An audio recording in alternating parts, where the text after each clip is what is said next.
Sanibonani guys, igama unqabile ngiphathele amazwibelane ithonga ngomhla ka-23 December.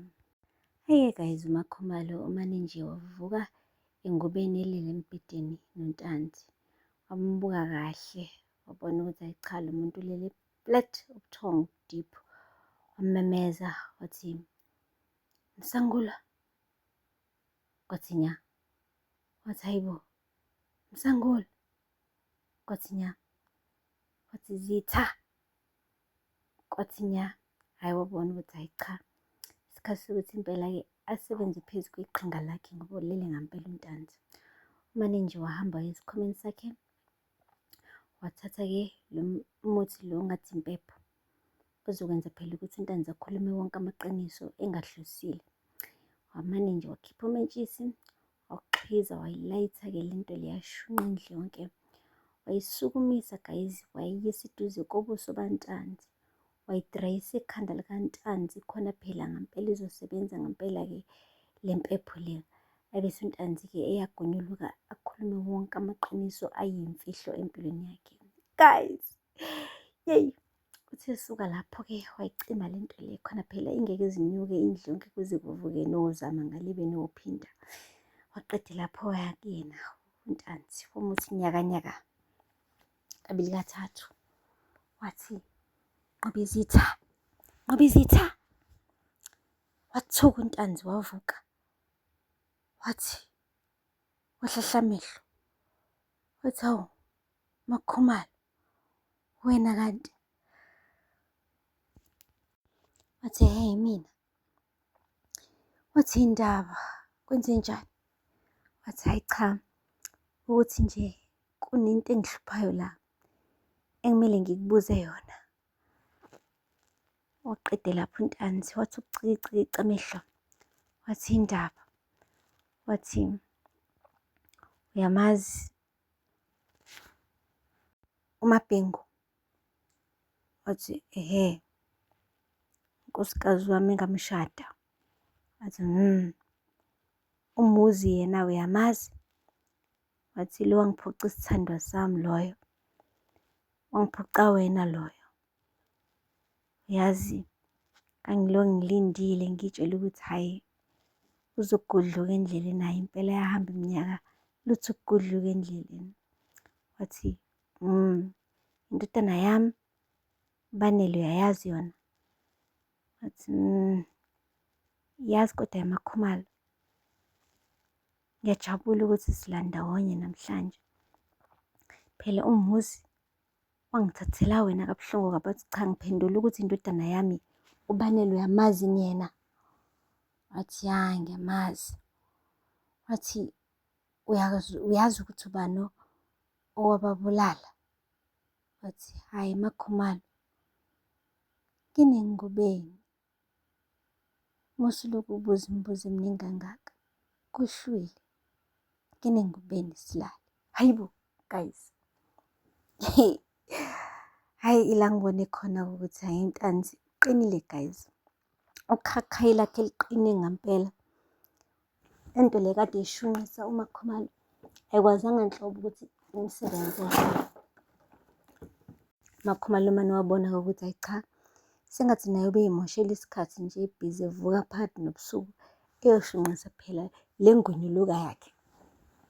Kuthe kusanjalo-ke guys, uMakhumalo wathi-ke kungcono-ke manje ahambe agoduke aye kubo laphaya koMagwaza ngoba phela uyabona ukuthi hayi cha, awumane echithe phela la manzi le nkukhu ayikho.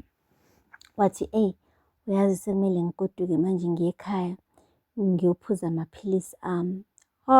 Guys, kwashintsha ukudla epletini. Wathi uNtanzi, uyangilahla? Uyangilahla yini manje Makhumalo? Ngoba nakhu mina izandla zami ngigcwele igazi. Wathi hhayi, angeke ngakwenza lokho. Yindaba ukhulume kanje? Wathi ngisho ngoba mina sengiqedile inqwaba yabantu ngibabulala bamsulwa. Kwaqala-ke manje wahlahla amehlo-ke manje uMakhumalo ebona ukuthi sengathi iqiniso usezolithola. Wathi obala labo bantu okhuluma ngabo? Wathi baningi, baningi kakhulu. wathi uBanele benomuzi, uyazi wena ukuthi wababulala. Wathi umuzi wangiphuca wena nje, wangiphuca wena. Isona nje isizathu esikhulu esenza ukuthi ngigcina ngimbulala. Hayibo! Makhumalo guys, wahlengezela iy'nyembezi kodwa wazama ukuy'bamba.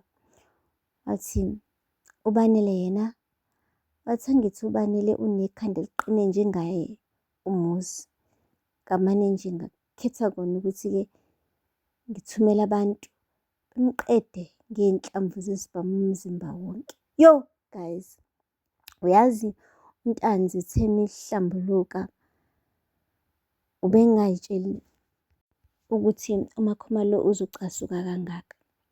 Ubey'tshela ukuthi nje yena hhayi uMakhumalo uzobe esithi hhayi kulungile-ke, hhayi ithi-ke asilale-ke, hhayi sesiyoqhubeka ngodaba ekuseni. Eyi kodwa ngendlela uMakhumalo abekade esekhala ngayo, uze wathi uNtanzi, ngiyazi wena Makhumalo ukuthi uzongixolela, angithi wena uyangithanda, ngithi uthando onalo ngami luzoba lukhulu ludlule yonke lento engikutshela yona bese uyangixolela. Ngithi hayibo guys, wamane nje uMakhumalo wangaphendula-ke kulowo mbuzo, waqhubeka wabheka le, wazama ukuthi angahayizi phela kuphume wonke umuntu endlini. Kodwa ububona kahle ukuthi yabo ukubo lapha emzini wakhe koMagwaza ngabe isililo impela usiqhumise kwaqhuma erufini guys, kwazwakala phezulu. Kodwa uy'bambile-ke ngoba phela usemzini womuntu, nakafuna abantu bazi ukuthi-ke iqiniso useyitholele yena mathuba.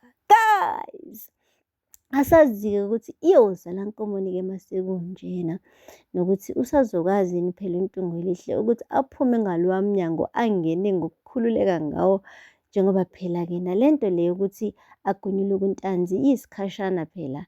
Kuzothi uma kudlula isikhathi kuthi dwamu ebese eyayithola lo baba lo ukuthi sengathi usekhuluma into engamelanga ayikhulume. Mhlampe uzogcina esekhetha kona ukuthi amvaleleke laphaya uNtungwelihle phela angabe esaphuma, ukuze phela nale mfihlo yakhe angayidaluli ayigcine nje kuyena, ingaze iphumele nakwabanye abantu abafana njengabo phela oNjinji noSanele, abazobe nje ukuthola lokhu ebese-ke impela inhlamvu yesibhamu ihlala enyameni endodeni. Guys, aphela lapho kwamazwibela anamhlanje. Sizothola kusasa ukuthi-ke uMakhumalo uzokwazi ukuphunyuka laphaya koNtanzi, sazi iqiniso elikhulu kangaka. Ningakhohlwa ukusubscribe, nilike, nikhomente. Until next time, bye.